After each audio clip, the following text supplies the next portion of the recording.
Hello from Sunset Hour in Bali. Today's video is about what I've learned from the Balinese culture about the spirit world.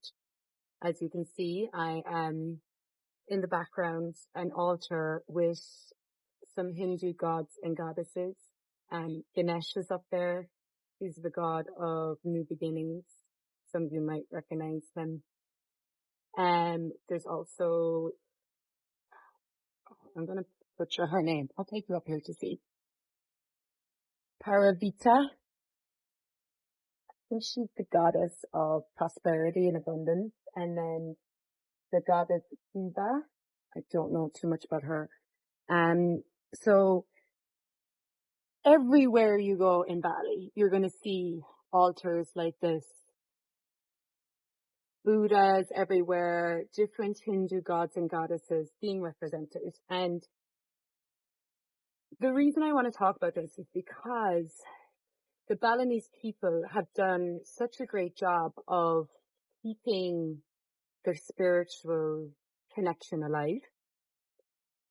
They have a ritual, a lot of you might know, where 3 times a day, morning, afternoon, and evening, they come to these altars and temples. They have temples in their houses, temples everywhere you go, in every house, in every building, in everywhere you go, there's a temple. And they give offerings. So they have like incense that they burn or flowers, little sweet. They basically give an offering to the gods and the goddesses and to the great creator, God, source, spirit, whatever you want to call it. And I asked some of the locals, like, what do they see God as here? And they don't see God as a man. They see God as an energy, like the great creator spirit, which I thought was beautiful because growing up Catholic, you're given this picture of God that is a man. So it's very conflictual in your world. And that's why I think a lot about find it hard even to use the word God, especially if we were told God was a man. When God is really an energy, right? And they pray to this energy, and they honor the ancestors, the ancestors of the land, and they honor the gods and the goddesses, the deities, the masters, and they give offerings. So they're not just taking. And I just looked at it and I'm like, yeah, so many in the Western world, so much is like, when you get desperate, then you ask the spirits for help. Then you talk to your spirit guides when you need help.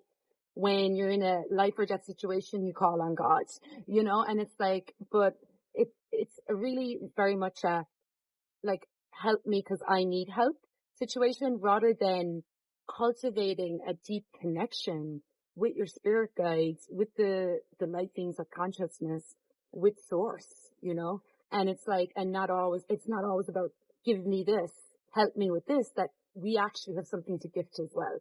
And I think it's a beautiful ritual that they have here. And it's not a necessity. I don't think you need to do this to have a connection with the spirit world. But I think it is beautiful to have some sort of ritual in your life, whether it's you light a candle in the morning and you honor and you connect with your spirit guides, or it's, you do, you pick some flowers off the ground that have fallen from the trees and you put them on your altar and you gift them up in offering to your spirit guides or to source, and it's this energy of like that you are willing to gift, not just try to take all the time, which I think is really beautiful. And the other thing that they've shown me with the rituals is that rituals keep you whole.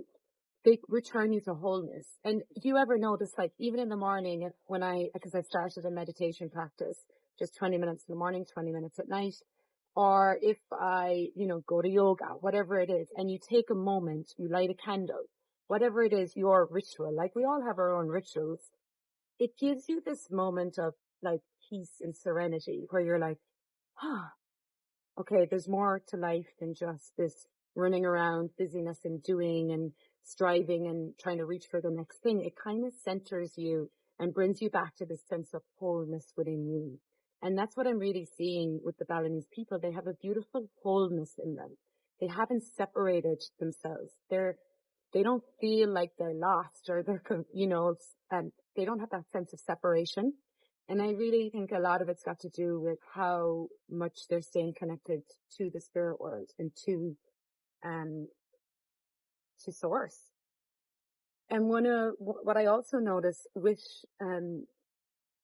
that is that as someone like I'm a very sensitive to energy and very aware of the spirit world, and I've always been, but grew up in a culture in a world that didn't include the spirit world, acted like it didn't exist. So when you grow up in a culture which is very separated from the spirit world, you start to feel, and you're someone who's very aware of the spirit world, you can start to feel very mentally crazy.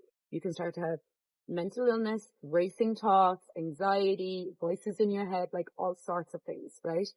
And when I've gone to other countries, being very sensitive and aware of the spirit world, when I've been in other countries where there's been a lot of entity spirit activity and the culture doesn't acknowledge it or include it, it's been very hard for me in those places. Like it gets very intense for me. But coming to Bali is such a different experience. Like I've had so much peace and calm here because the people here are talking to the spirits. They are including them. They are not pretending that they don't exist. And they're also aware of dark spirits, and they do rituals to ward off the dark energies too. So it's this very beautiful, it creates a beautiful energy in their country, on their land. And that's something that I've really noticed. I haven't had to work so hard with clearing spirits and managing the spirit activity because they're actually all in communion with the spirit world already. So I'm just like wondering what it would be like if what we could learn from the Balinese culture, from the Hindu culture. I don't know if Hindu is a culture. I think it's a religion, but anyway, from the Hindu, and it's not about religion. I get when I say the word religion, it can bring up a lot of fight in people's worlds. It's not about religion. It's about including the spirit world. That's what it's about. It's about looking at there's more to this world than just the physical world, and what happens when we connect with the spirits that are around us, and in particular, our spirit guides. So I've wanted to do this class for so long, talking to your spirit guides. And since I got to Bali, I was like, okay, now is the time, because the spirit guides are everywhere here. And even just in the resort I'm staying in, they have a statue for Mary Magdalene. Mary Magdalene, I think I'm saying her last name wrong, but you know, a lot of you know Mary Magdalene. And I've been listening to the scriptures of Mary Magdalene, and just there's so many big, mega light beings, spirits of consciousness that are here to support us. And in particular, every one of us, every soul embodied here has our own team of spirit guides. And it's like, have you taken the time to get to know your spirit guides intimately? Have you created a relationship, a ritual with them where you connect with them on a daily basis? And it's not just you always asking for something in a emergency situation, but you actually develop relationship with your spirit guides, intimate relationships where you get to know them. You know them by name. You know them by energy. You commune with them on a regular basis. And that's why I created 10 days of talking to your spirit guides, to really take us on a journey and develop that practice, put that ritual into our life. So every day you will journey with our spirit guides, connect with them, talk with them, engage with them, and really just build that ritual, that practice into our lives. So that is beginning next Monday, October the 21st. If you're watching this video in the future, it'll be available in my shop. So you're welcome to check it out. It's www.amyshine.net/spirit guides, and I'll put the link in with this video. But also just like have a look in your own life, and I wonder like where you would like to have more rituals that actually include the spirit world and include the spirits that are here to support you. And what would that create for your life? Like what would that create in your daily life if you created a ritual or a practice. And if you already have one, great. Like, what else would you like to create? What else would you like to add to those rituals and to those practices that really include not just the spirit world, but in particular your spirit guides?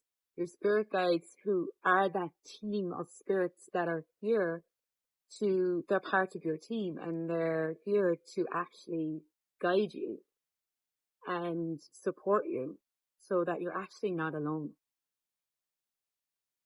Okay, bye for now.